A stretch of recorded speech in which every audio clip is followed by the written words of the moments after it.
Hari ini KPU telah mengeluarkan pengumuman resmi yang hasilnya dalam versi KPU telah kita dengar bersama. Tapi dalam sebuah pemilihan, proses itu tidak kalah penting daripada hasilnya. Proses pemilihan itu penting untuk dipastikan terbuka, adil, jujur, bebas dari berbagai macam tekanan. Untuk apa? Untuk menjamin bahwa semua suara yang memenuhi syarat akan didengar dan akan dihormati. Proses pemilihan ini penting untuk dijaga agar memastikan legitimasi, kepercayaan, dan inklusivitas dalam hasilnya. Tanpa proses yang kredibel, legitimasi calon yang terpilih atau legitimasi keputusan bisa menyebabkan keraguan. Maka, menjaga integritas pemilihan adalah fundamental untuk kelangsungan demokrasi dan untuk terpenuhinya aspirasi masyarakat secara keseluruhan.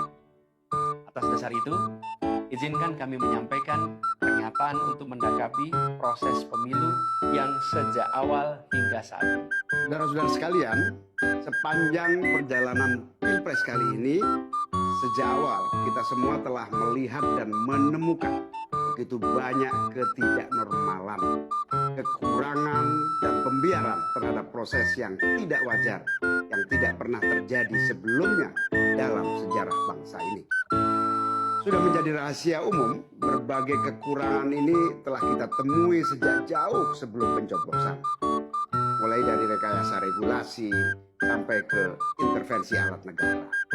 Dan semua ini telah menjadi catatan media serta jadi catatan publik.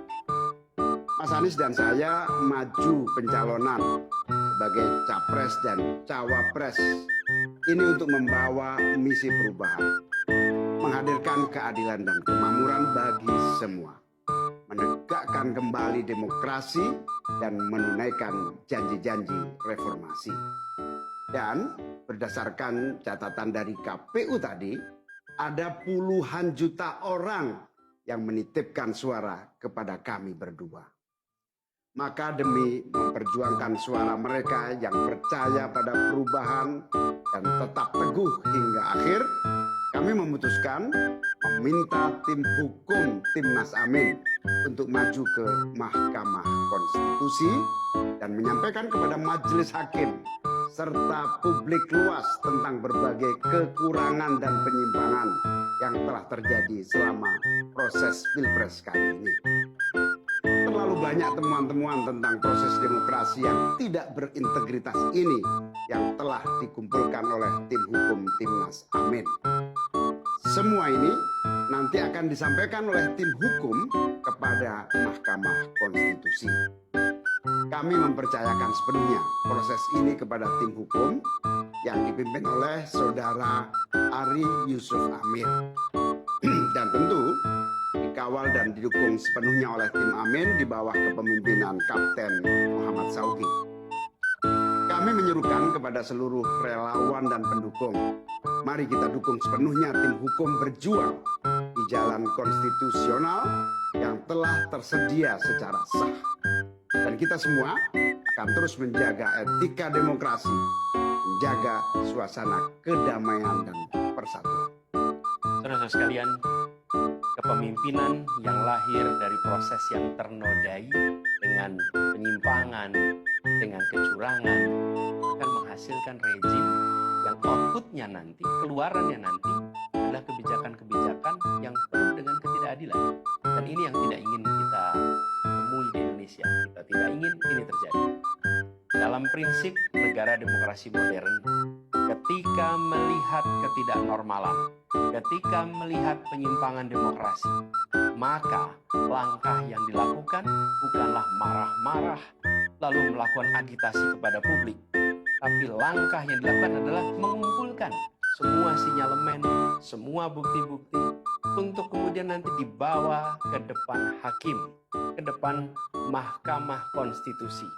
Ini ciri pribadi, ciri organisasi, dan ciri negara yang modern, yang matang, yang beradab. Karena itu sejak awal kami katakan, kami tidak akan gegabah. Walaupun kami merasakan sejak masa kampanye sampai pemilihan terlalu banyak ketidaknormalan, penyimpangan yang kami alami. Tapi kami memilih untuk mengumpulkan itu semua secara hati-hati, melakukan validasi, memastikan akurat. Kenapa? Karena kita ingin negeri ini, negara tercinta kita ini terus maju, makin matang dalam berdemokrasi, makin matang dalam bernegara. Dan ini kita kerjakan dengan keseriusan.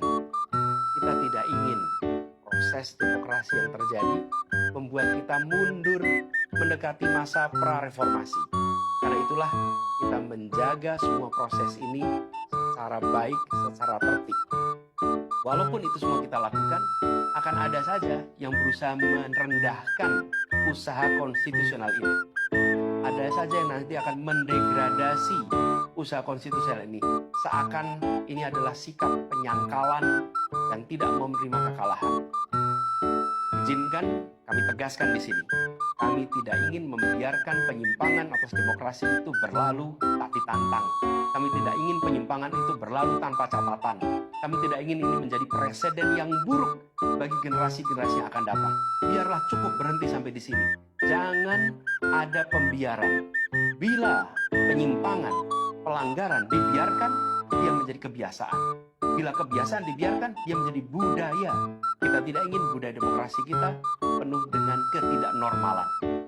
Kita ingin mengembalikan demokrasi kita menjadi demokrasi yang penuh dengan kewarasan. Demokrasi yang mengedepankan adab. Ini yang harus kita kerjakan. Karena itulah kenapa kita memilih jalur ini. Karena kita ingin agar pengalaman ini nantinya tidak menular. Tidak menular kemana? Ke pemilihan-pemilihan berikutnya. Baik pilpres, nanti akan ada ratusan pilkada, akan ada pileg tingkat 1, tingkat 2 yang tidak boleh mengalami yang pernah kita saksikan sama-sama. Walaupun kami sadar kita ini dalam situasi yang tidak normal. Banyak yang menyampaikan kepada kami bahwa kemungkinan untuk bisa mendapatkan keadilan itu kemungkinannya amat kecil. Berbagai pihak mengatakan ini lembaga-lembaga negara yang terkait penyelenggaraan pemilu, terkait penyelenggaraan sengketa, telah terkooptasi oleh oknum-oknum yang sudah terbukti melanggar etik. Bahkan ada yang ketuanya sudah melanggar kode etik berkali-kali, sudah diberikan sanksi berkali-kali, tapi tetap saja dibiarkan menjalankan perannya. Padahal perannya memiliki dampak pada kehidupan seluruh bangsa Indonesia dan perjalanan ke depan negara kita. Meskipun kita dengar itu semua, meskipun kita saksikan ketidaknormalan itu, tapi kami tetap memilih berada pada jalan jalur konstitusi. Kami berharap pertolongan Allah Subhanahu wa taala, pertolongan Tuhan yang Maha Kuasa. Semoga Allah bukakan, Allah teguhkan hati para hakim konstitusi itu untuk mereka bisa imparsial, untuk mereka memiliki keberanian, untuk mereka mengambil keputusan yang adil, keputusan yang benar, keputusan yang nantinya akan mereka pertanggungjawabkan di hadapan Tuhan yang Maha Kuasa. Keputusan yang akan mereka pertanggungjawabkan di hadapan sejarah perjalanan bangsa Indonesia, yang akan dipertanggungjawabkan di depan anak cucu mereka di kemudian hari. Ini adalah harapan kita, dan kami yakin insya Allah mereka akan bisa menjalankan apa yang menjadi harapan dari kita semua. Mari kita terus jalankan perjuangan ini dengan menjunjung tinggi etika, menjaga kedamaian dan persatuan. Kita dukung langkah tim hukum, dan kita biarkan segala temuan itu nantinya disampaikan dan menjadi rekam sejarah yang tercatat secara resmi dalam lembaran risalah-risalah Mahkamah Konstitusi Republik Indonesia. Ini biar menjadi catatan pengingat, catatan yang penting bagi perjalanan Republik ini, perjalanan bangsa ini di masa yang akan datang. Seperti saya katakan tadi, jangan sampai ini berulang lagi. Dan izinkan kami mengakhiri dengan menyampaikan terima kasih. Kami sampaikan terima kasih kepada semua yang telah bekerja keras, kepada seluruh tim yang telah bekerja sepenuh hati, dengan luar biasa hingga tuntas, dan kepada seluruh pendukung, seluruh simpatisan yang tak henti menguatkan kami